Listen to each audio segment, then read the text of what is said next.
Bible पाठ 82। प्रमाण की बाइबल का परमेश्वर स्वर्ग का है। नमस्ते और शुभ दिन। मैं हूँ बाइबल बार्ड। एक बार्ड वो होता है जो किसी परंपरागत मौखिक परंपरा से जुड़ी कहानियों और ग्रंथों का पाठ करता है। मैं यहाँ पर हूँ यह बताने के लिए कि बाइबल का साहित्य ईश्वर और मनुष्य के बारे में क्या कहता है। तो आज हम जहाँ पहुँचे हैं वह बड़ा अनोखा विषय है।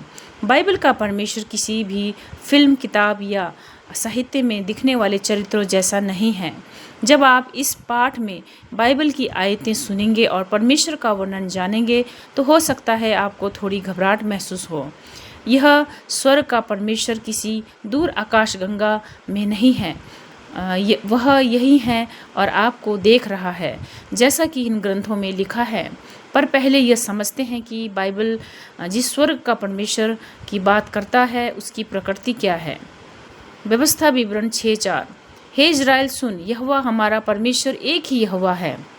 यह और कई अन्य आयतें यह स्पष्ट करती हैं कि केवल एक ही सच्चा परमेश्वर है।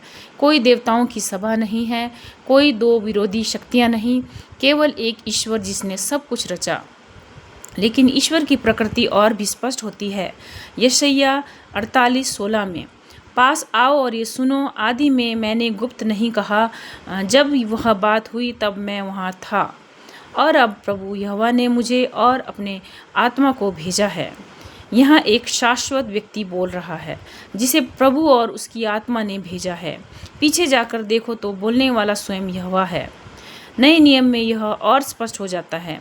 मत्ती 28:19, इसीलिए तुम जाकर सब जातियों को चेला बनाओ और उन्हें पिता, पुत्र और पवित्र आत्मा के नाम से बपतिस्मा दो। मत्ती 3:16-17, जब यीशु ने बपतिस्मा लिया तो आत्मा कबूतर के रूप में उतरा और एक स्वर आया, यह मेरा प्रिय पुत्र है जिससे मैं प्रसन्न हूँ। दूसरा कुरिन्थियों 13:14, प्रभु यीशु मसीह का अनुग्रह, परमेश्वर का प्रेम और पवित्र आत्मा की सहभागिता तुम्हारे साथ बनी रहे। ईश्वर की प्रकृति को हम एक अणु से समझ सकते हैं। जैसे कि एक अणु में अलग अलग परमाणु होते हैं, फिर भी वह एक ही इकाई का होता है। उसी तरह बाइबल का परमेश्वर 3 रूपों में प्रकट होता है, पिता, पुत्र और आत्मा, लेकिन फिर भी एक ही ईश्वर है।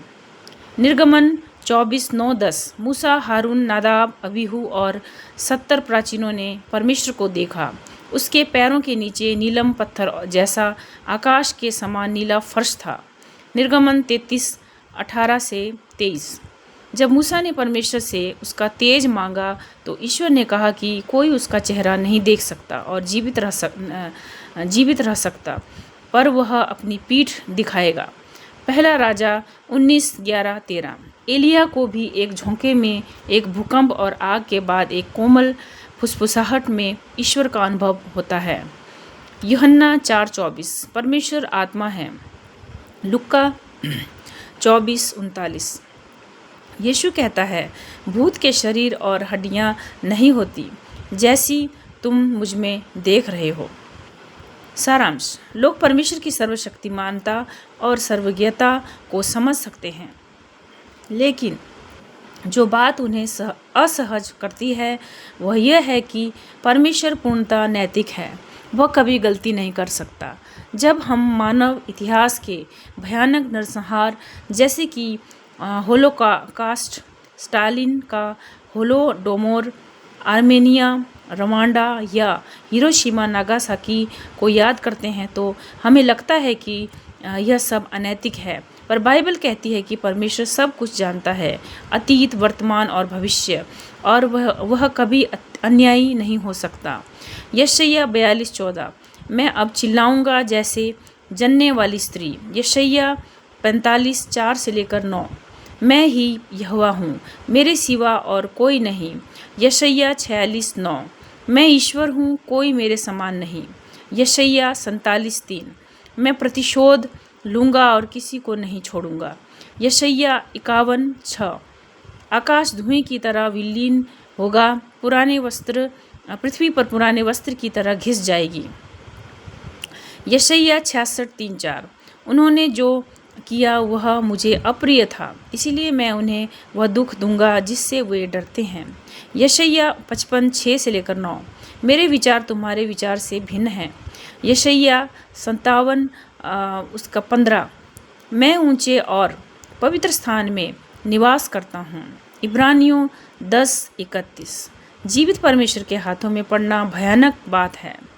निष्कर्ष, बाइबल बाड़ इस तरह कार्य करता है। छोटे पाठ, ध्यान केंद्रित, बिना भटकाव। यह पॉडकास्ट धार्मिक परिवर्तन की कोशिश नहीं करता, बल्कि सूचना देने का माध्यम है।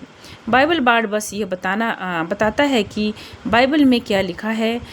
उसे मानने या न माने यह निर्णय आपका है। अगर आप समर्थन करना चाहें तो पैट्रियन या GoFundMe पर दान कर सकते हैं। कोई भी सवाल या टिप्पणी आप हमें ईमेल कर सकते हैं BibleBardUS@gmail.com पर। धन्यवाद।